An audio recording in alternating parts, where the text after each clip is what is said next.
स्वागत है उस दुनिया में जहां अंधेरा सिर्फ अंधेरा नहीं होता और हर परछाई अपने साथ एक डरावना रहस्य लेकर चलती है।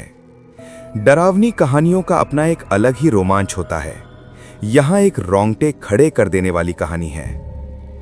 अयान एक पुराने हिल स्टेशन के गेस्ट हाउस में अकेला ठहरा हुआ था। वो एक लेखक था और शांति की तलाश में यहां आया था। गेस्ट हाउस काफी पुराना था, जिसकी लकड़ी की सीढ़ियां हर कदम पर चरमराती थीं। रात के करीब 2 बज रहे थे। बाहर भारी बारिश हो रही थी। अचानक अयान को अपने कमरे के दरवाजे पर एक हल्की सी दस्तक सुनाई दी। टप टप टप। अयान ने सोचा शायद हवा की वजह से खिड़की बज रही होगी।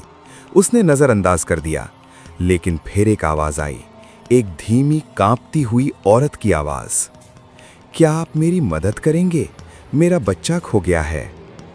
अयान को अजीब लगा, इतनी रात को यहां कौन हो सकता है? उसने डरते डरते दरवाजा खोला। बाहर गलियारे में कोई नहीं था, सिर्फ एक धुंधली सी पीली रोशनी जल रही थी। जैसे ही उसने दरवाजा बंद करने की कोशिश की, उसे महसूस हुआ कि कमरे के अंदर का तापमान अचानक गिर गया है। उसने पीछे मुड़कर देखा। उसके बिस्तर पर एक छोटा सा गीला खिलौना रखा था, एक पुरानी कपड़े की गुड़िया। अयान के पसीने छूटने लगे, क्योंकि जब वो कमरे में आया था तो वहां कुछ नहीं था। तभी उसके कान के पास वही आवाज फिर से गूंजी, लेकिन इस बार वो धीमी नहीं थी, बल्कि बहुत करीब और हिंसक थी। मेरा बच्चा तुम्हारे पीछे है। अयान ने डर के मारे जैसे ही पीछे मुड़कर देखा, उसके पैरों तले जमीन खिसक गई।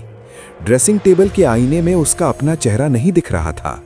आईने में उसे एक सफेद चेहरा दिखाई दिया, जिसकी आंखें नहीं थीं, और वो अयान के कंधे पर अपना हाथ रख रही थी।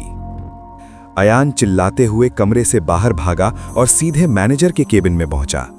सुबह होने पर जब उसने मैनेजर को सब बताया, तो मैनेजर ने शांति से चाय का प्याला मेज पर रखा और कहा, साहब, इस कमरे में 10 साल पहले एक औरत और उसका बच्चा आग में जल गए थे।